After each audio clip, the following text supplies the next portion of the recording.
नमस्कार दोस्तों।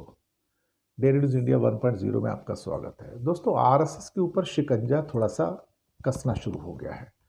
कर्नाटक के अंदर एक कोई पंचायत डेवलपमेंट ऑफिसर थे जिन्होंने आरएसएस के प्रोग्राम में भाग लिया था, उनको सस्पेंड कर दिया गया है।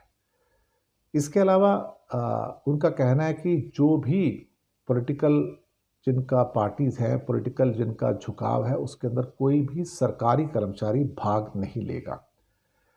जिस आदमी का नाम है वो KP Praveen Kumar, PDO, panchayat development officer, उनको सस्पेंड कर दिया गया है क्योंकि उन्होंने कर्नाटक के सिविल सर्विसेज कंडक्ट रूल 2021 का वायलेशन किया है।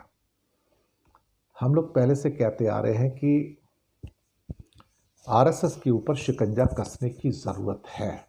RSS is behaving like a non state actor और इस किस्म की ऑर्गेनाइजेशन भारत के अंदर जो सो कॉल्ड राष्ट्रवाद का छल कपट जो कर रही है, भारत को उससे बचाने की ज़रूरत है। इवन तमिलनाडु के अंदर भी एक्शन लिया गया है। वहाँ पर स्कूलों के अंदर ये मार्च करते हैं और उनको गिरफ्तार भी किया गया लोगों को कि आप स्कूलों के अंदर अपनी शाखाएं कैसे लगा सकते हैं, आपको किसकी परमिशन है। बीजेपी और आरएसएस से बड़े इससे गुस्से के, उनको गुस्सा इस बात का कि इंडिया के अंदर अब आपकी हिम्मत कैसे कि आप हमें टच करो, आपकी हिम्मत कैसे है कि आप मुझे टच करो।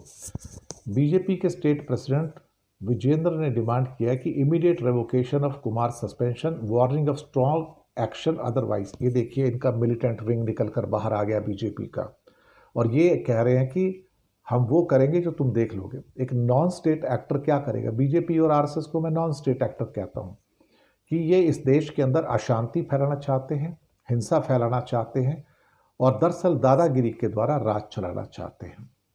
और दूसरी बात, कोई भी सरकारी अफसर कहीं जा नहीं सकता।